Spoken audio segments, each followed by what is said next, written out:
In 1890, the black population of Roanoke was 9,005. By 1900, it had whittled down to 3,846. This dramatic decrease of residents in such a short time span is known as a population collapse. In his book, Buried in the Bittered Waters, Elliot Jaspin examines some of the major black population collapses in the 19th and 20th centuries. Many of them occurred in this order. Step 1. Accusation of harming a white person. Step 2. Public lynching. Step 3.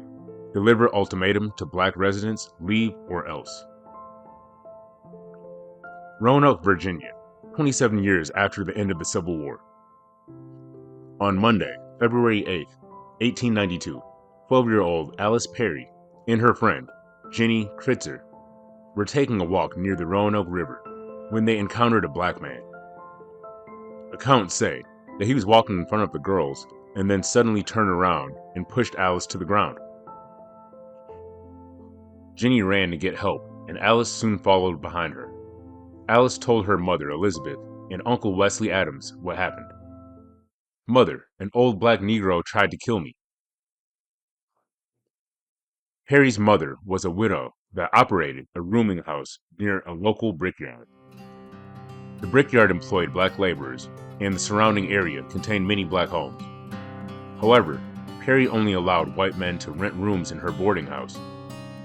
Adams gathered a group of these men, and along with Jenny's father, Charles Kritzer, they went looking for the alleged assailant. Soon, word spread around town that a black man attacked Alice Perry. Wesley Adams reported Alice's account to the police, and at first, they did not take it serious. But that would change when a sensationalized story was published in the Roanoke Times the next day. The paper's account of what happened and had the whole town on edge. Every black man with rubber boots was a suspect. A local man named George Dyer came forward and said he believed that he knew who was responsible. He claimed that Allen Stevens, a man who had recently stole a pair of rubber boots from him, had been the man that committed the assault.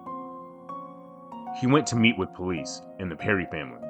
In the meantime, the officers swarmed Cave Spring, an area that Stevens was known to hang out in, but before they were able to find him, workers at the Roanoke Water and Gas Company would identify another man who they said fit the description. His name was William Lavender. Lavender was the youngest of 5 children.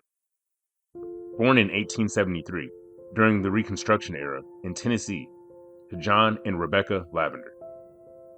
John was a Civil War veteran, serving in the 14th U.S. Colored Infantry, listed in some records as being from Alabama, and others as being from Georgia. He was married in 1865 and had his first child, John Jr., in 1866, during the same year as the Memphis riots. John and Rebecca would have 3 more children, including William, but sadly Rebecca would die by 1874. And by 1875, John and his children moved to Blacksburg, Virginia, where he married Blanche Trigg. Blanche was a good stepmother to John's children. The couple raised William and his siblings in a loving home, but by the age of 17, he was thrown out on the streets. Being a teenager, homeless with few options, he hopped on a train and traveled 1 county over to Roanoke, a city that had more to offer compared to other more rural areas of Virginia. When Lavender arrived, he gravitated to the area around Salem Street, a place that had taverns, saloons, brothels, gambling houses. He began to participate in those vices, and it wouldn't be long before he bumped heads with the law. In March of 1891, at the age of 17, William, not having employment and being homeless, was arrested for vagrancy and jailed for several days.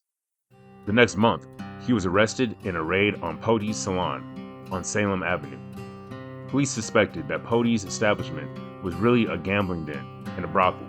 Several tipsters alleged that crowds could be seen in front of the saloon through all hours of the night, and on this information, police decided to conduct a raid. The night of Saturday, April 4th, at 10:30 p.m., 8 officers of Roanoke's police force kicked in the front and back entrances of the saloon and began to search for suspects and evidence of prostitution and gambling. Upstairs, they found rooms divided into sections for different purposes. 3 women were arrested in the front room. 2 men were beaten when they tried to hide in a closet. And 7 black men, including William Lavender, were found playing cards around a poker table in the back room.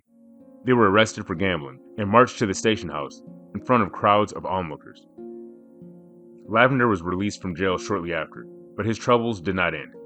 In May 1891, he was arrested for sleeping in the back of a store on Salem Avenue. The charge was vagrancy, and he was sent to the chain gang. He is released 1 month later. In July of 1891, Lavender is charged with stealing a watch and pistol and gets sentenced to 90 days in prison. At his trial, he has no friends or family in the courtroom, and no money for a lawyer. After he is released, he is accused of hitting Mac Morris with a stone on Railroad Avenue. He served 6 months in jail and is discharged. Upon his release from prison, Lavender attempts to go straight, but events in his past and his reputation of being a boy of bad character would haunt him. In February, Lavender was suspected of breaking into a local store and stealing goods, including a pair of rubber boots. He was wanted for questioning by police.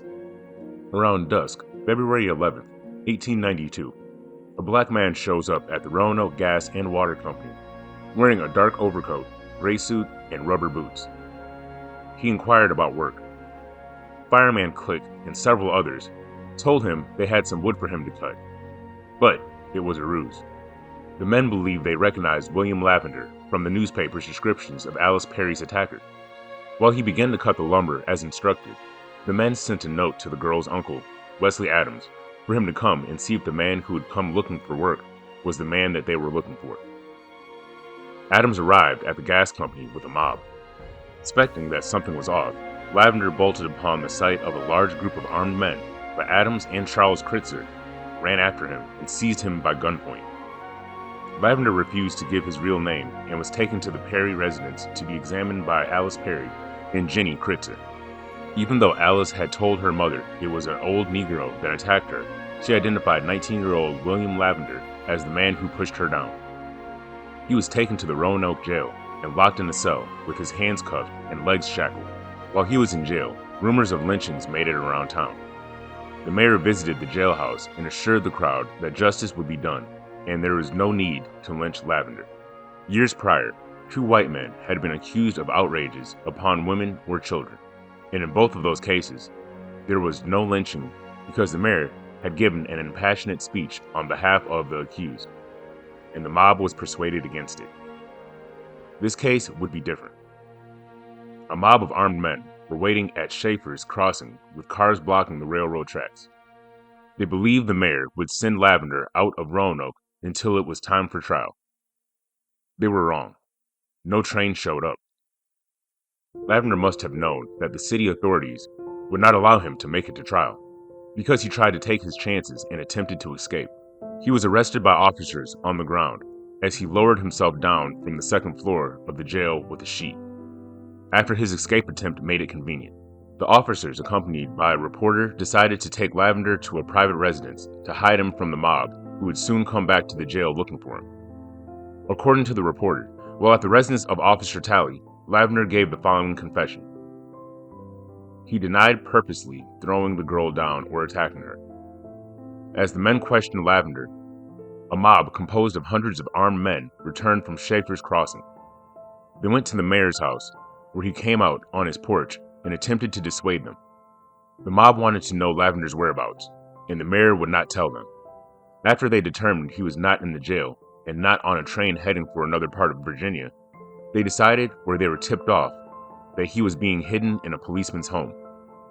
The mob searched every policeman's house and barn until they determined that he was probably in the home of one of the arresting officers. As the mob approached the home of Constable Talley, they called for him to send Lavender out. Talley refused. The frenzied mob kicked in the door and physically separated the officers from Lavender, to march to the edge of town to the banks of Roanoke River. In the snow, in the face of an angry mob of hundreds of men, with a noose placed around his neck, Lavender was asked to confess. He refused. This angered the mob. Lavender would never be afforded a trial for the accusations. He was pronounced dead at 1:30 a.m., cause of death, strangulation by rope. In the days after the lynching of William Lavender, Roanoke's black residents made their displeasure known. A small group went to the courthouse and the mayor's office to protest the lynching and advocate for the arrest of anyone responsible. Newspapers mischaracterized the protest and began spreading rumors that 150 blacks were armed and plotting revenge against the white residents. This caused the mayor to mobilize the town militia.